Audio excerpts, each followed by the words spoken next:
పరారీలో ఉన్నారు. నేననేది ఏంటంటే ఇప్పుడు ఈ కేసెస్ బుక్ అయిన వాటిల్లో చీటింగు, మనీ ట్రయలు, లేకపోతే ప్రివెన్షన్ ఆఫ్ కరప్షన్ యాక్ట్, ఈ భూమికి సంబంధించిన వ్యవహారాలన్నింటినీ కూడా ఒక్కొక్కటి తేలటం అనేది ఇప్పుడు ఇన్ని జిల్లాల మీద చాలా కేసెస్ ఉన్నప్పుడు బాధితులకు ఎలా న్యాయం చేస్తారు? ఏమైనా ఒక కమిటీ వేస్తారా? రిటైర్డ్ జడ్జిలతో వెళ్తారా? రికవరీ చేస్తారా? ఇది కొంత కష్టతరమైన అంశం కదా. ఎలా ప్రొసీడ్ అవుతారు బాధితులకు న్యాయం అంటే? ఈ రెవెన్యూ సదస్సులు పెట్టమని ముఖ్యమంత్రి గారు ఆదేశాలు ఇచ్చారు.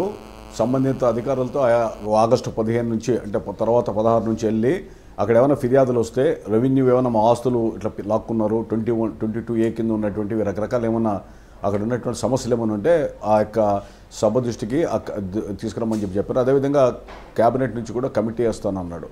సో ఇవన్నీ కూడా అధ్యయనం చేసి నిర్ధారణ చేసుకున్న తర్వాత ఇంకా ఏవైనా ఉంటే వాటి మీద చర్య తీసుకోవడానికి ఉపయోగపడుతుంది.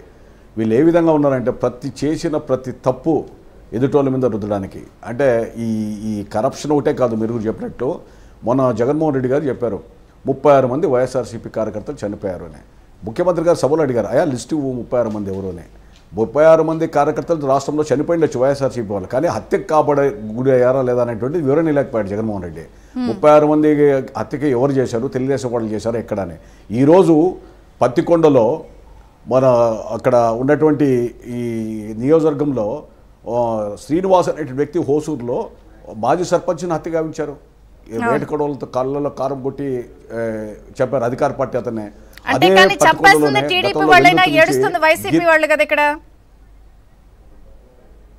ఇక్కడ గిరినాథ్ అనేటువంటి వ్యక్తిని అదే పత్తికొండలో 2 నెలల కిందట చంపారు. అంటే రాష్ట్రంలో ఎక్కడైనా కూడా జరుగుతూ ఉంటే వీళ్ళేంటి తప్పు వీళ్ళు చేసి తెలుగుదేశం పార్టీ వాళ్ళు మీద రుద్దేటువంటి పరిస్థితికి రావడం అనేటువంటిది చాలా దారుణం. ఇప్పుడైనా చిత్తశుద్ధితో ప్రజల పక్షాన ఉండడానికి ఏదైనా అక్కడక్కడ అన్యాయాలు జరుగుతాయని భావిస్తున్నప్పుడు అది సభ దృష్టికి శాసనసభలో దేమనండి, వేదికల ద్వారా దేమనండి. కానీ ఢిల్లీకి వెళ్ళి రాష్ట్రపతి పరిపాలన కావాలా, రకరకాలుగా ఏదో రాజకీయ చౌకబారు ప్రచారంతో ప్రజల్ని మోసపుట్టి ఏదో మోసం చేసి మనం అధికారంలోకి వస్తామనేటువంటిది సరైనది కాదు. అది జగన్మోహన్ రెడ్డి గారికి 2 నాలుకల ధోరణి, కపట ప్రేమ, అదేవిధంగా అసత్యాలకే ఆయువు ఈయన అనేటువంటి అనుమానాల్ని ప్రజలకి కలిగించడానికి కాకుండా నిర్ధారించుకునేటువంటి పరిస్థితికి ఆయన కల్పించుకుంటారని. తప్పించుకున్న వాళ్ళని కేసులు బుక్ అయ్యి ఇప్పుడు పరారీలో చాలా మంది ఉన్నారు, వాళ్ళ పరిస్థితి ఏంటి? చట్టాన్ని నుంచి ఎవ్వరూ తప్పించుకోలేరని చెప్పి పదే ముఖ్యమంత్రి గారు ప్రభుత్వం చెప్తా ఉంది. హోంమంత్రి గారు, డీజీపీ గారు అందరూ కూడా చెప్తున్నారు. ఇప్పుడు ఏపీఎండీసీ ఎండి వెంకటరామరెడ్డి గారు ఉన్నారు, ఆయన పరారీలో ఉన్నారు. వల్లభనేని వంశీ పరారీలో ఉన్నాడు. అదే